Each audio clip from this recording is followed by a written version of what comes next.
আসসালামু আলাইকুম দাদা, দেখেন কিভাবে টাকাটা লোড করতে হয়। আমি লোড করা টাকাটা দেখাচ্ছি। আমি মিনিমাইজ করলাম, মিনিমাইজ করার পরে আমি পে পয়েন্টে গেলাম। পে পয়েন্ট অ্যাপটা লগ ইন করলাম। লগইনের এখানে দেখাচ্ছে ইয়ার্ড লিমিট। এখানে ইয়ার্ড লিমিটে আমি ক্লিক করলাম। এখানে দেখতে পাচ্ছে ইনস্ট্যান্ট লিমিট ভায়া ভার্চুয়াল অ্যাকাউন্ট, যাতে আপনার নেট ব্যাংকিং বা ইউনো অ্যাপ থাকলে নেট ব্যাংকিংয়ের মাধ্যমে এটা আপনি এই অ্যাকাউন্টে এরকম একটা অ্যাকাউন্ট নম্বর আসবে, এই অ্যাকাউন্টে টাকাটা পাঠাতে পারবেন। এই যে অ্যাক্টিভিটি আছে, অ্যাকাউন্ট নম্বর এটা আছে, তারপরে আরবিএল ব্যাংকের আছে, অ্যাক্সিস ব্যাংকের এটা অ্যাকাউন্ট নম্বর আছে, আইএফসি কোড আছে।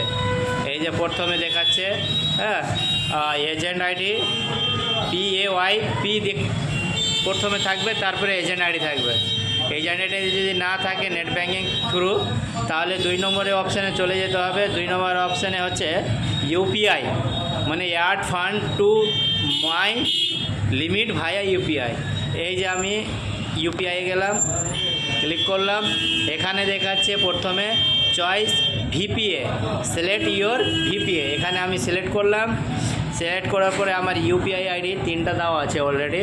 3টাই মানে কি অ্যাড হয়ে থাকবে, তার উপরে বেশি অ্যাড হয়ে থাকবে না।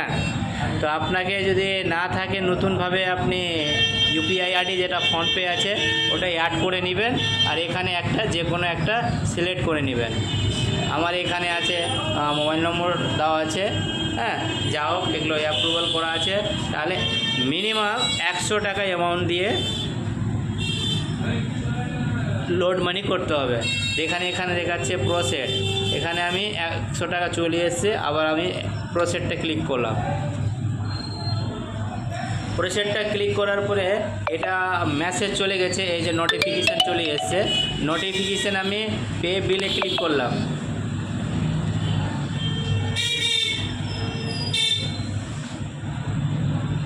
আমার ব্রাউজার পাসওয়ার্ড দেওয়া আছে। ব্রাউজার আমি যদি ওপেন করি, তাহলে আমার এই ব্রাউজারের জন্য এমপিন পাসওয়ার্ডটা লাগবে। আমি পাসওয়ার্ডটা দিচ্ছি। আমার ফোনপে ওপেন হয়ে যাবে, যেটা নোটিফিকেশান এসেছিলো। এই যে অ্যাকাউন্ট নম্বর আমার ওটা বন্ধ আছে, সেক্ষেত্রে এটা দেখাচ্ছে না। তাহলে এটা আমি কেটে বেরিয়ে যাচ্ছি। তাহলে অন্যটা আমি করছি, অ্যাড করছি।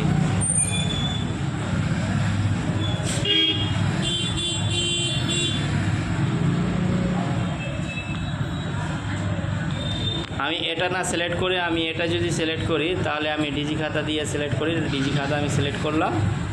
এটা আমার ডিজি খাতায় অ্যাপ্রুভাল আছে, যেটা আমি ডিজি খাতা থেকে আমি টাকাটা লোড করতে পারবো। তাহলে প্রসেসে ক্লিক করলাম। প্রসেসে ক্লিক করার পরে এখানে ওকে করলাম। তারপরে আমার দেখাবে আপনার ডিজি খাতা ওপেন।